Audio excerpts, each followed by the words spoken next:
Welcome to Our View, the podcast, where we're changing the conversation about disability one story at a time. Here at Our View, we're all about education, awareness, and shifting perspectives.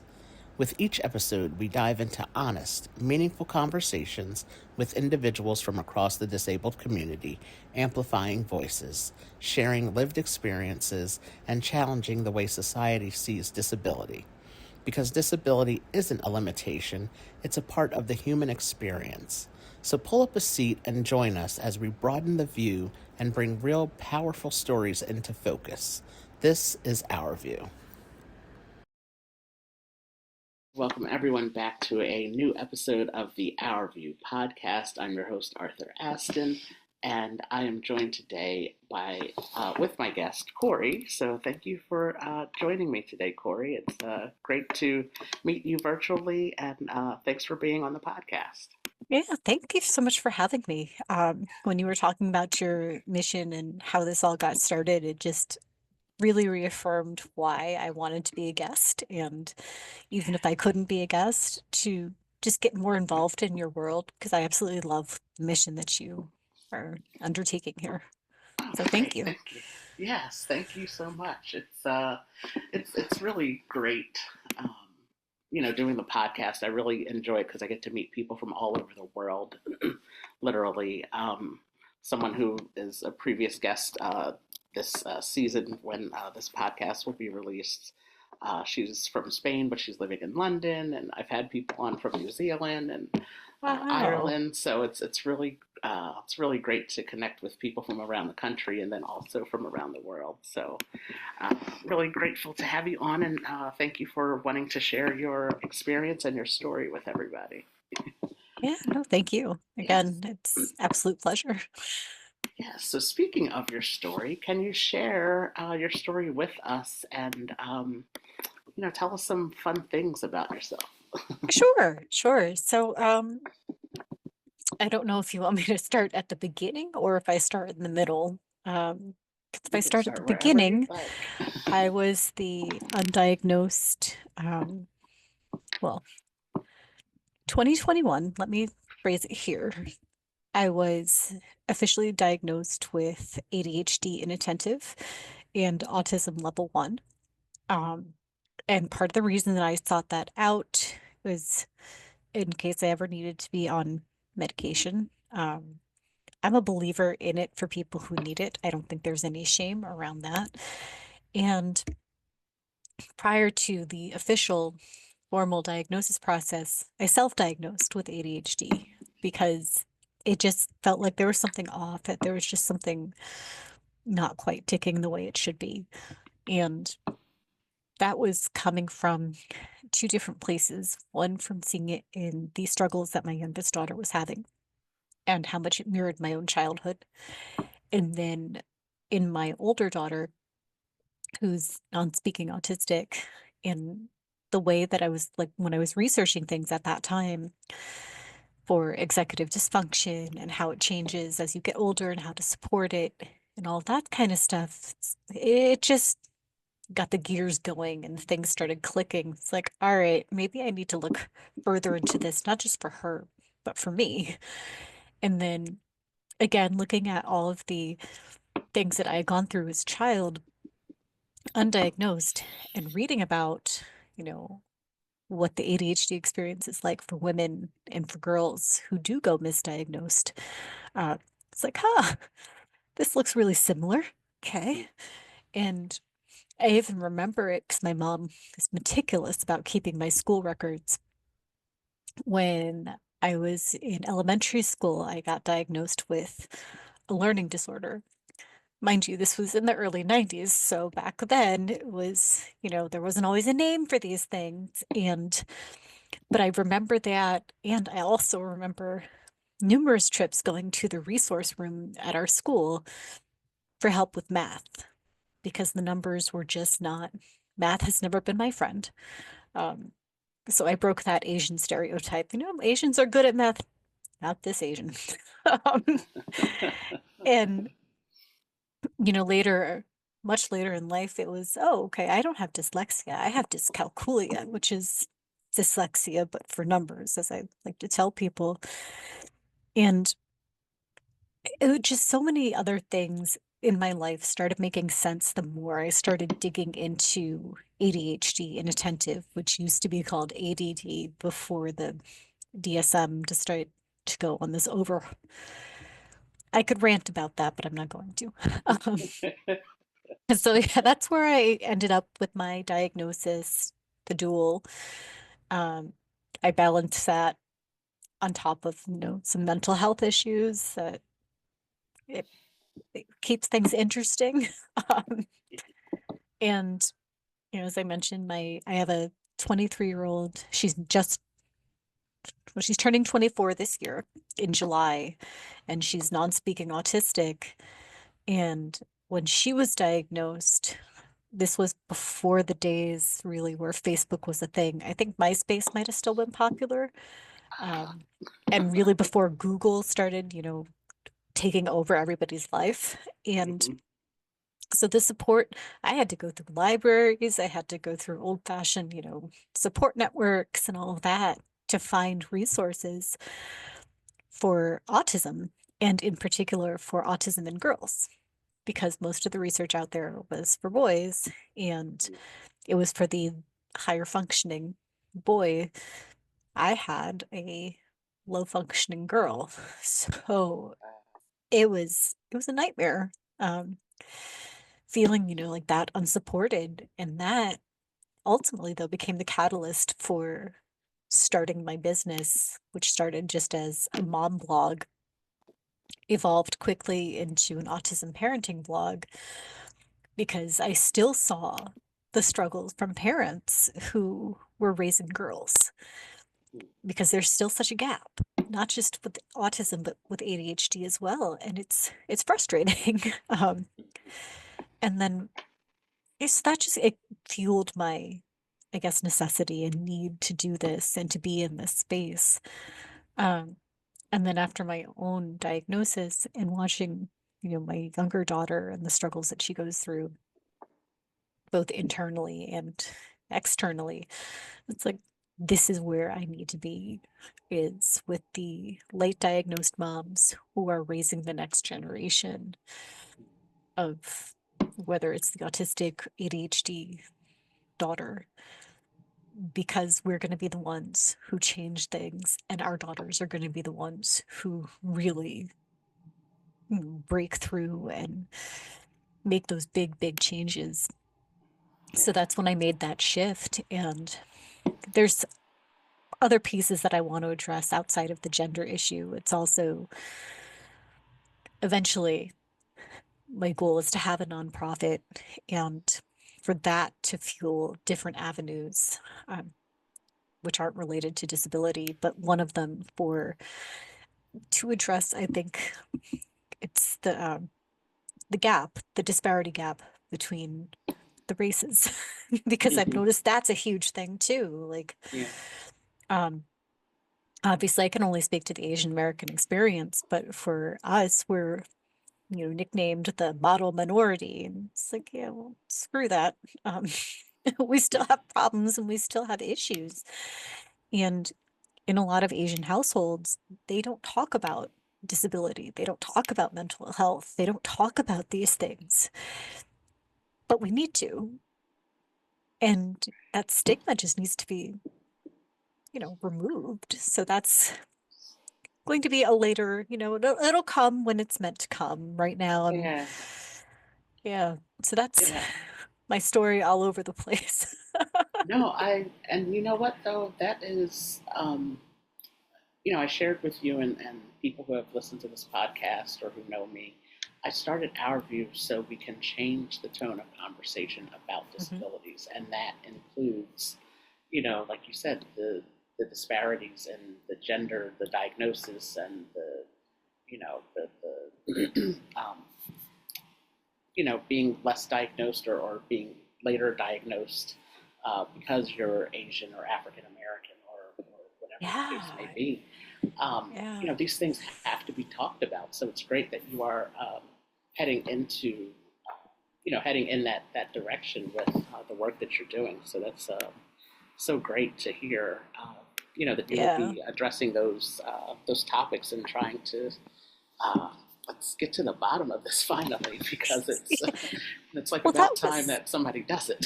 yeah, that was just it. It was like I had gotten to the point where I could do one of two things. I could either continue to be pissed off about it, or I could actually do something about it. And Mhm. as much as well, I don't enjoy being continually pissed off because being angry is not a state that we're supposed to be in. It takes way too Right, much energy, and I'm not right, trying to be like that, Pollyanna spreading sunshine. I'm not an optimistic person by nature, but you can't be negative all the time. It's just going to true. sap your energy, and that's not, Yes, so it's like, all right, since I don't want to do that, let me do this. And yeah, yeah. To this is put the where I'm positive spin thriving. on it, and to Yeah. to really Yeah. focus on making a change of the way that things have been done for so long is, Absolutely. I think that's really important, because it can, things in life and in general, just in life in general, can be negative around us all the time. So to put a Yeah. positive spin on something, um, is always the good direction that I like to go as well. Yes. Yes. So for, we hear a lot of talk about autism Mhm. and ADD, ADHD. Can you share with us what is your understanding? How do you define these diagnoses of autism, and Um, and how you found that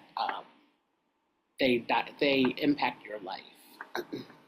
for me, autism, it comes across in two ways, actually. And, they always say when you meet one person with autism, you meet one person with autism, which I think is absolutely true. And they talk about the spectrum, which is also true. Um, it used to be in the diagnostic criteria, there was low functioning and high functioning, which I still think applies, just not in that way anymore. In that I will tell people that some days I am really capable of doing things, and other days I'm not. So my functioning level is what fluctuates. It's not that, I'm incapable of doing things. It's just some days, some moments even, I'm really not capable of doing something Right. because my brain is just so overloaded and my body starts, um, my sensory system starts shutting down. Hmm. And so for me, that's what autism feels like. It's just experiencing things at a different level and a different pace. Um, and I see it in my daughter, she's non-speaking, what they used to call nonverbal. And for her, the way that she experiences life, it's fascinating for me Hmm. to watch her and how she interacts with the world, how she interacts with others, because she's so easygoing. She's always has a smile on her face. She laughs at everything. But then when she gets mad, she shows it. Like she's very expressive and she stomps her. We share a lot of the same expressive. We both stomp our feet when we're angry. We both slam doors. It's just like any human being would. And Right. I think people dismiss that with autistics because they say they're not capable of showing emotion. Like, yeah, Hmm. BS.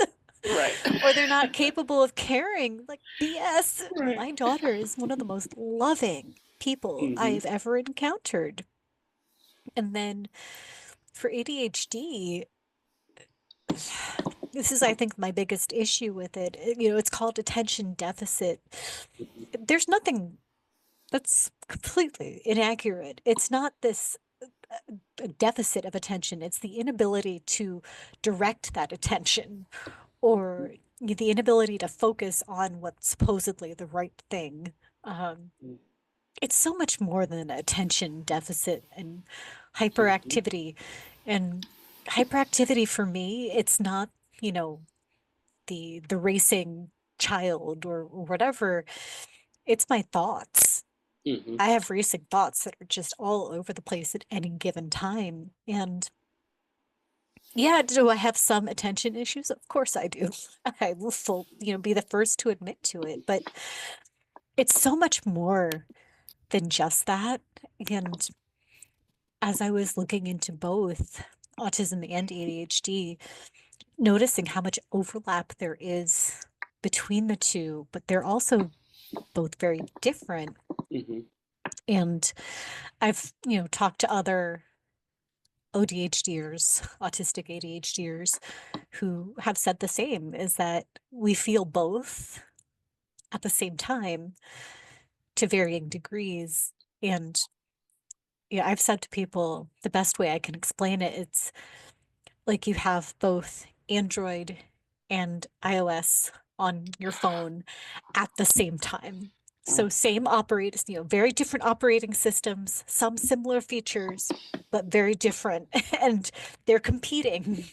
And it's sometimes I will flat out say it sucks. It really does. But then other times, you know, I think just as adults and as human beings, we learn to compensate or we learn to adapt. And that has been, I'm fortunate enough that I can do all those things, that I mhm. don't, you know, need to be a caregiver. I am a caregiver for myself in some ways, but, I don't need that full on attention to Mhm. the same degree that my daughter does. And yeah, there was a time, I think, like right after I got my diagnosis, that I was looking at it, I was like, all right, well, what's ADHD and what's autism? Like trying to pick them apart. And that was just getting me nowhere except frustrated and Mhm. wondering, it's like, why am I even trying to do this in the first place? Why? And once I got let go of that, it was more about learning, okay, well, why do, certain things affect me this way? Oh, it's because I have a heightened sensory system. I'm hypersensitive to noises and sounds and to touch, to textures and tastes. And it's because of the sensory processing issues that come with being autistic and with having ADHD. Mhm. And, Yeah. so it was just instead of identifying, what it was doing or what was caused by it. It was more identifying, it's like, all right, this is being overactivated or over triggered because Mhm. of this. And I don't know if that makes any sense though. Yes, it all made so Okay. much sense. And I'll tell you what made the most sense to me was the competing iOS and Android example you gave. As soon as you said that, I said, oh, like, oh, Yeah. oh, okay, like I get it. Yeah. That's a great visual for for today's time in 2025 to Right.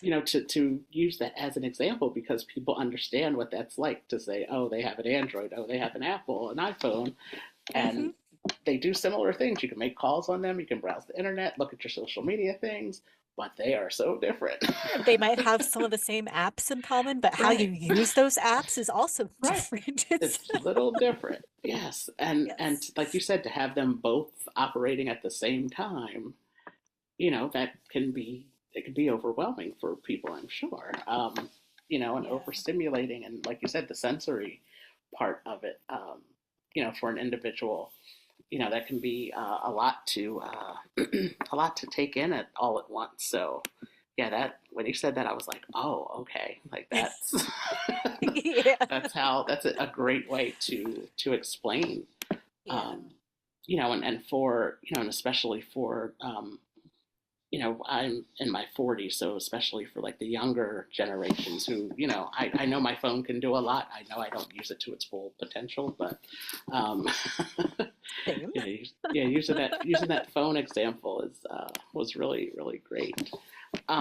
So the Yeah. next question, I want to get into a little bit of like advocacy, Mhm. because as you mentioned, um, which I appreciated that you said you are a caregiver for yourself. Like that is so important. Mhm. Just living life and I don't have any children. I'm not married, so it's just me I have to take care of, and I do that halfway well most of the time. So, Yes. so for the people that are raising families and all of the other things that people do, like, self care and taking care of yourself is so important. Um, but for you, you mentioned that you are a caregiver for your daughter. Yeah. Um, Yeah. so, what advice or suggestions can you offer for parents who, like yourself, may have a diagnosis of their own, or for those who are caregiving for, their child, whether they be, a minor or an adult child, Hmm. or some other family member that they're caring for, to advocate for them in this world of autism? I would say the best pieces of advice I can probably give there are stick to your guns Hmm. because you're going to get a lot of pushback. Um, or you potentially will face pushback, and sometimes it can be really daunting, and you're going to feel like you're standing, I guess, deer in the headlights, and Hmm. that you're being bombarded.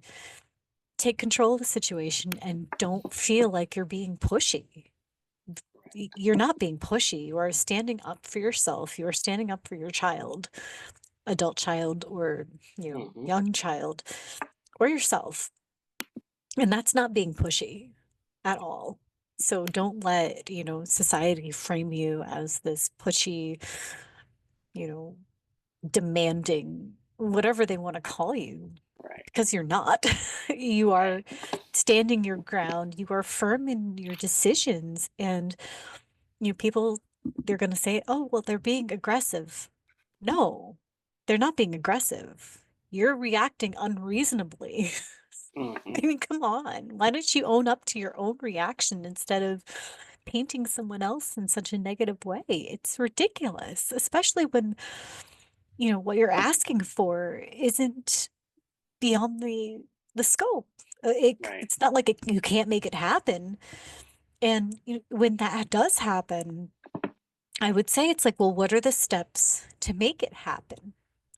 And start, framing it that way, because then you can work with someone, whether that's a therapist or a teacher or the school district, to get actionable steps in place.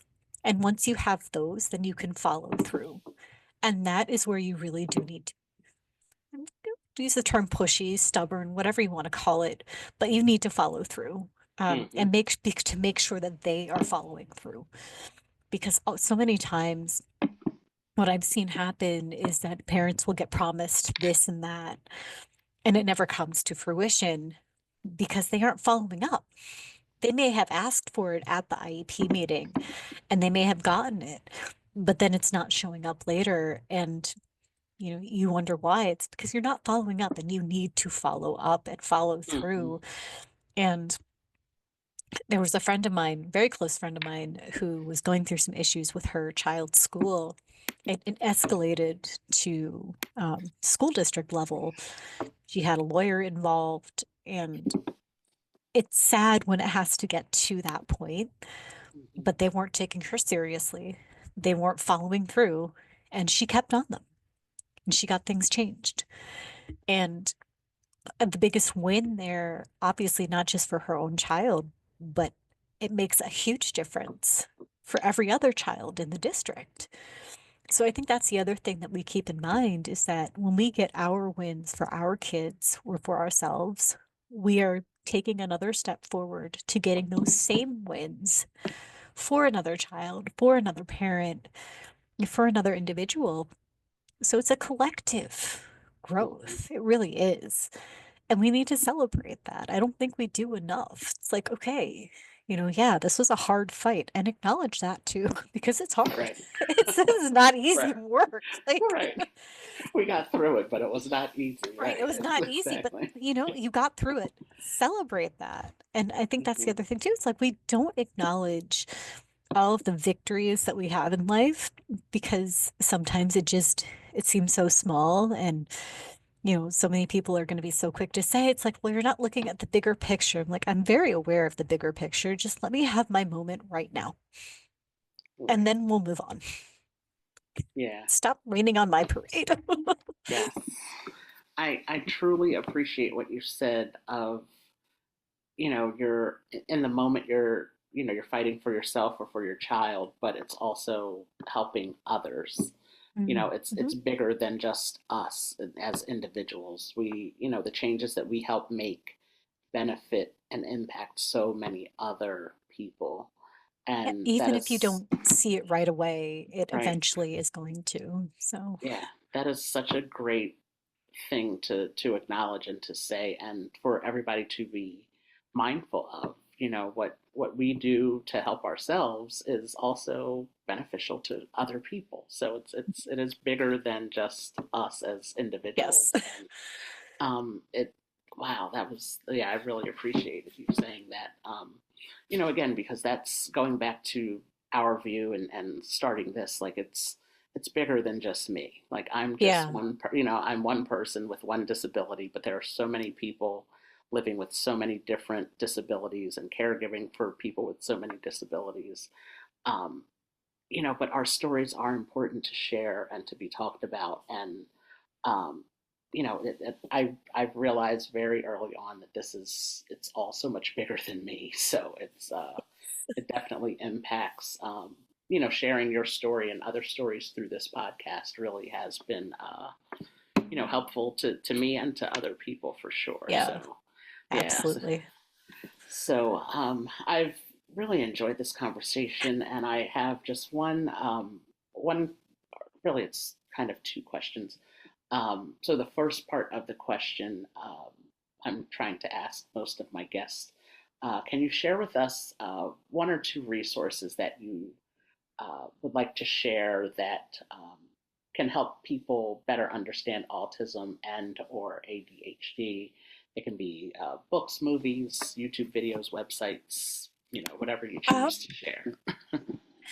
for autism, I would recommend the Actually Autistic Mhm. um, network. I'm blanking on the exact name, but they are, as the name implies, actually autistic people.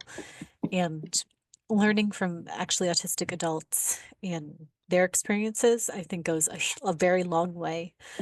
Um, and it gives you a different perspective from, you know, just from a therapist or from a parent even who is Right. raising an autistic individual, not to minimalize or diminish their experiences, because I think those are really important too. I think we Hmm. can all learn from each other, Right. but for our firsthand experience, ask an autistic person. And Yeah. so there's that. And then for ADHD, I'm actually going to recommend a movie. Uh-huh. It's a recent movie, Everything Everywhere All at Once. Sums up the Oh. ADHD experience almost to a T. Um, because you go through so many different experiences in your day, you know, you're perceiving things here. For me, it really captured the essence of the masking, Mhm. which is, when you're hiding your own ADHD traits to fit in and be normal. And oh gosh, it framed up the escapism. So, giving yourself the permission, I guess, to dive into your fantasy world to help lessen the harshness of reality. Um, yeah, it's just that movie really summed up the Yeah. ADHD experience better than almost any book or website that I've probably come across. Yeah, so that would be my recommendation for ADHD. Great. Yes. And then the last question, I know you have some things that you do with your website and other things. So can you mention what those, with your website Sure, and social media or anything that you have, just so sure. everybody can keep up with what you're doing and all the great things that you do. Yeah, so I am over on Instagram and Threads at Empowered Neuromom, and my website is also Empowered Neuromom. where I have my blog, and I have a podcast called The Nostalgic Neurodivergent. So it's all things neurodivergence, parenting, life with a healthy side of nerdy zennial energy. Because I refuse to embrace the, oh, you're a millennial. Not really. You're Gen X. Not really. I'm right in between. I am the best of both. So I bring in a lot of that kind of pop culture into that. I make a lot of Goonies references because that was my favorite movie. Um, Yes, it was the best movie. it is, seriously. And Sabrina the Teenage Witch. I love that TV show. So I make these references in that podcast because it helps me. Um, Humor makes things easier to deal with. And Does. I've launched a membership called the Phoenix Rising Collective for neurodivergent folks. And not just neurodivergent folks, but for parents who are supporting neurodivergent kids and for neurotypical partners who want to support their neurodivergent partner. Um, it's a coaching community support hub. And yeah, that's been my passion project, I won't say my life's work, but everything I feel that I've done to this point is going into that. And it's hard work, but it's paying off. And it also meant letting go of, what I thought it was supposed to look like, or what you hear from the online gurus. Like, this is what your business model needs to be, or you can't have this much in a membership because it's over delivering. I'm like, I'm not over delivering. I'm supporting people in the way that they need to be supported. So just shh, hush, Right. hush. Right. Yes, so this was great to have this conversation with you. Thank you again for your time and to share your story and your experience. Um, again, these conversations need to keep happening, and the work that you're doing. And I love the last part of what you said about your membership for the neurotypical partner, Yeah. because these that's another topic that's not really addressed is Yes. people with disabilities having relationships and being in Right. relationships with people who are non-disabled, and Yeah. so having that piece is really really important. So thank you for this conversation. Thank you for the work that you're doing. Thank you again for having me. This has been probably one of the best Yeah. interviews that I've ever done. Oh, So, great. Yes, you're welcome. I'm happy that we connected, and we'll definitely keep in touch. yes, absolutely. Thank you for joining us for this episode of Our View, the podcast, where we amplify the voices and stories of those in the disabled community, one conversation at a time. If this story moved you, taught you something new, or sparked a different perspective, we'd love to hear from you. Write a review of the podcast on Apple Podcast, and be sure to subscribe so you don't miss future episodes. Follow us on all social media platforms at Our View for Life 25. At Our View, we believe that disability is not a limitation. It is a powerful part of the human experience. So until next time, keep listening, keep learning, and keep seeing the world through our view.